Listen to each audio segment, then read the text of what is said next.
Thanks for listening to The Leader. We're giving you the essential news, analysis, interviews and commentary you need every day at 4 p.m. to get through the coronavirus crisis. Subscribe through your podcast provider to make sure you don't miss out. Now, from the Evening Standard in London, this is The Leader. Evening Standard, it's your Evening Standard.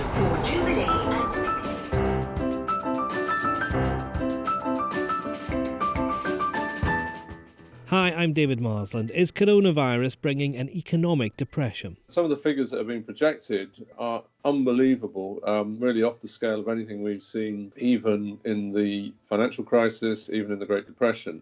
The Evening Standard's Jonathan Prynn on the brutal forecast being faced by governments all over the world. Also, for the arts, especially, who will lose huge amounts of money. I mean, it will be a long, long time until we actually fully realise the cost. The arts fight back. Robert Dex on how culture's trying to survive. And I think there are about kind of 30 people in this WhatsApp group. We all decided to simultaneously watch Legally Blonde. Features Editor Phoebe Luckhurst has your Friday night staying in guide.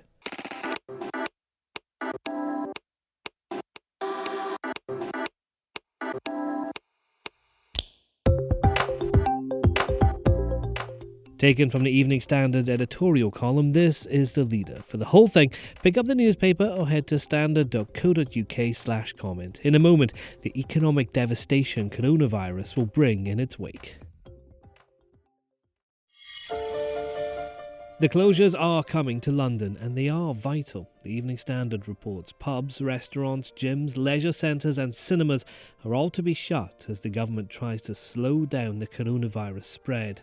In the UK, it's just the capital facing the clampdown, but we've seen it in other cities all over the world, and the hit to the economy is as inevitable as it will be brutal.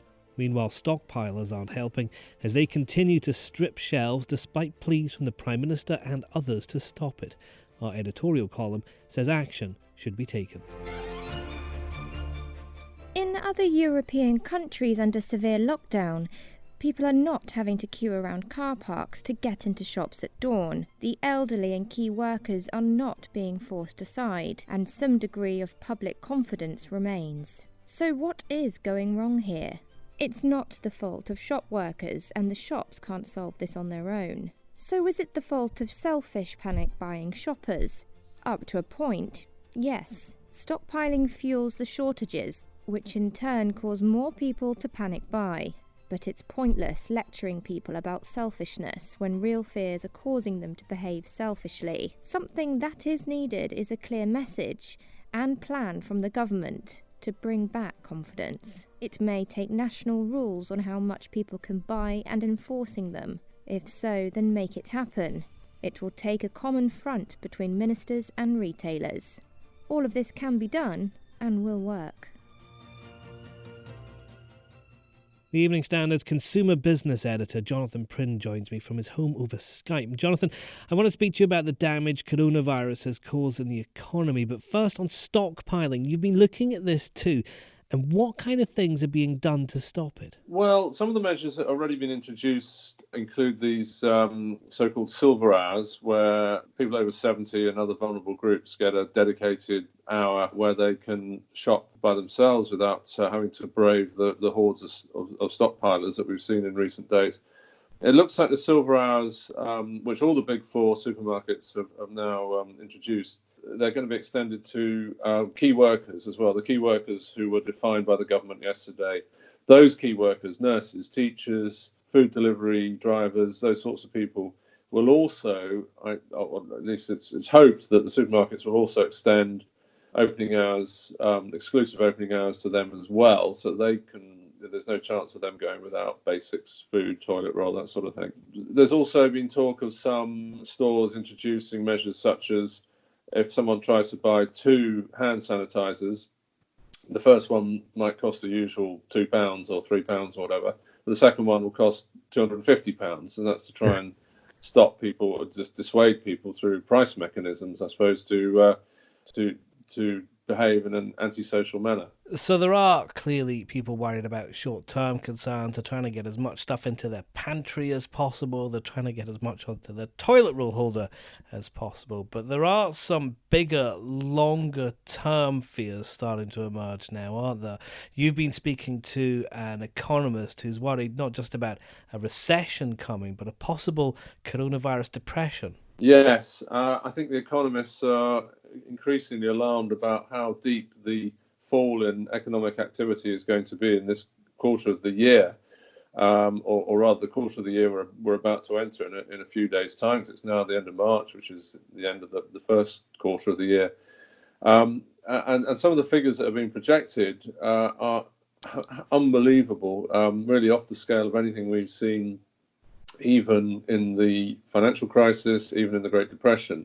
Possible double-digit falls in GDP, and that's the nation's economic output in the second quarter of the year, maybe 10, 12, 15% I've seen talked about by some economists today, which, given that the worst quarterly fall in the financial crisis was around 6%, just gives you an idea of the sort of scale of downturn we're talking about, because basically whole swathes of the British economy are just going to be switched off for 3, 4, 5 months. We don't know how long before it all starts to come back.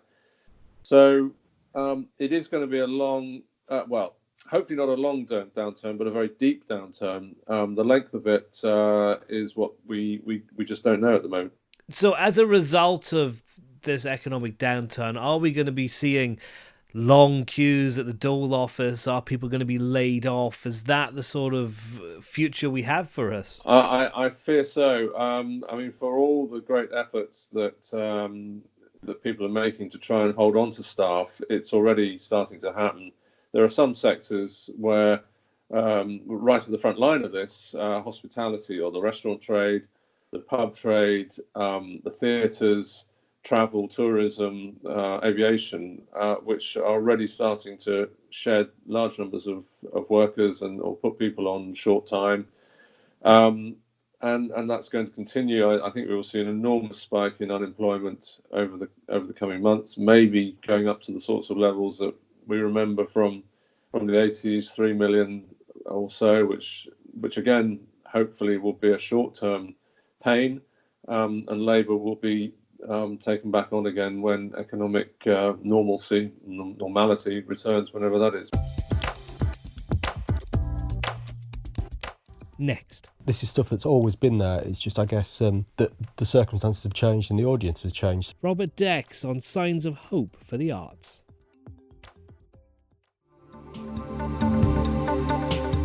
Game of Thrones star Maisie Williams' stage debut is being shown free on Instagram for theatre audiences starved of drama since the coronavirus lockdown.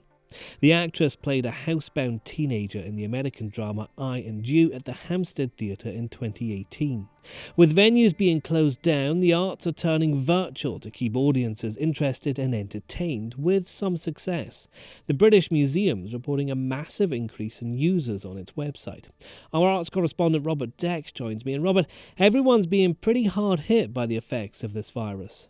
For the arts, especially, who will lose huge amounts of money. I mean, it will be a long, long time until we actually fully realise the cost of what's happening on all the closed theatres, museums and galleries. But what you're starting to see now is the shock is over and people are starting to think, well, what can we do? And the interesting thing actually with both of these is it's nothing new. It's things that have been on offer before.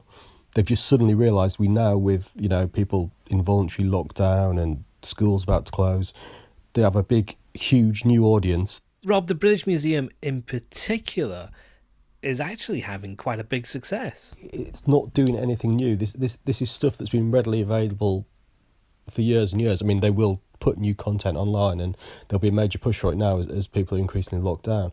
But this is stuff that's always been there. It's just, I guess, the circumstances have changed and the audience has changed. So, I mean, its collections section, which sort of picks up some of the highlights of the museum and tells you the stories behind them. On March the 10th, it had about 2,707 visitors to that page. 3 days later, it was 116,000. Their visitors to their website have gone up basically from 500,000 to 1 million in the space of a year. And obviously, that's because this year, this March, is very, very different. The other really interesting thing, the most visitors they've seen come from Italy, which obviously, as we know, has been very badly affected. It's had a serious lockdown regime. So it may be that as the weeks go on and Italy sort of restricts things, that slackens. We see more visitors from the UK as perhaps things get a little bit more serious here and as the lockdown gets a bit more intense. And obviously next week, when everyone's got their kids home from school, we will all be desperate to find things to keep them entertained and vaguely educated. So I imagine those numbers will just go up. And I assume, we haven't had the figures yet, but I imagine every other major museum in London will be telling a similar story.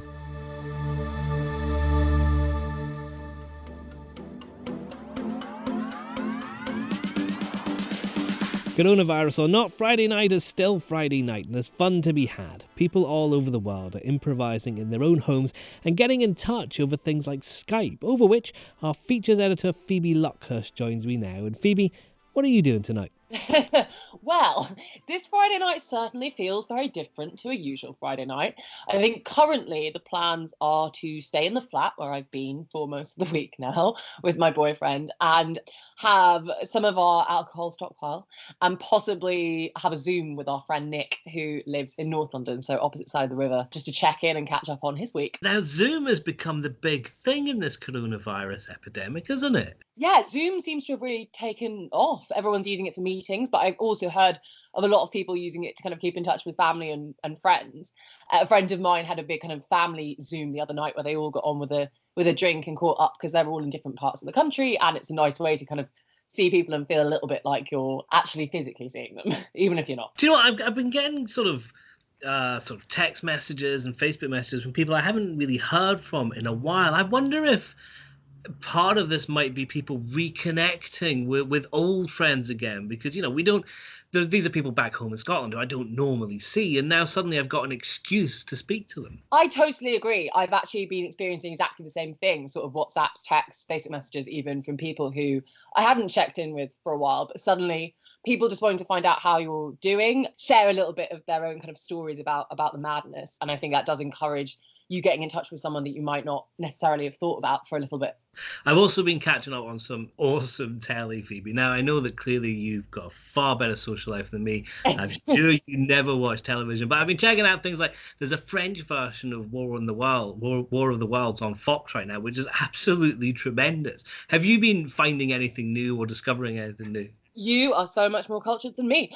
Last night, a very large group of friends and I think there were about kind of 30 people in this WhatsApp group, we all decided to simultaneously watch Legally Blonde. So we had a WhatsApp group going and we all had several drinks and we rewatched one of our favourite noughties classics and sort of commentated at the same time. And that was a lot of fun. Do you get the same kind of atmosphere, the same camaraderie when you're all distant but still watching the same programme? It was mad. I think it was stranger than we might usually have been, but you definitely got a sense of camaraderie and it felt quite nice to be doing something collective, even though we were kind of far flung and don't have any prospect of seeing each other in person anytime soon. This is only a few days into this. Can we keep this up though? It's been a strange week. And the novelty of things can sustain you for a little while. I have to say the prospect of living like this for a kind of considerable amount of time makes me feel a little bit edgy. I also think, though, it's important to kind of follow advice to keep your distance as much as possible, to save your own health and importantly other people's. And I also think that you'll adapt behaviours. Like this week, I've been really bad at screen time. I've just been in front of a computer screen all day, apart from for brief forays to run in the park. And I think what I'm going to try and prioritise next week is working in a slightly more sensible way where I do get away from the screen and I adapt my habits a little bit. So I think it'll be really difficult. I think it'll feel a lot less fun. This Friday night, as I said, kind of feels a little bit less colourful than they usually are. The division between work and play will be kind of difficult. But I think we can do it. I think we're just going to have to be smart about keeping our sanity. And that's The Leaders. Subscribe through your podcast provider and give us a rating too. We're back on Monday at 4 p.m.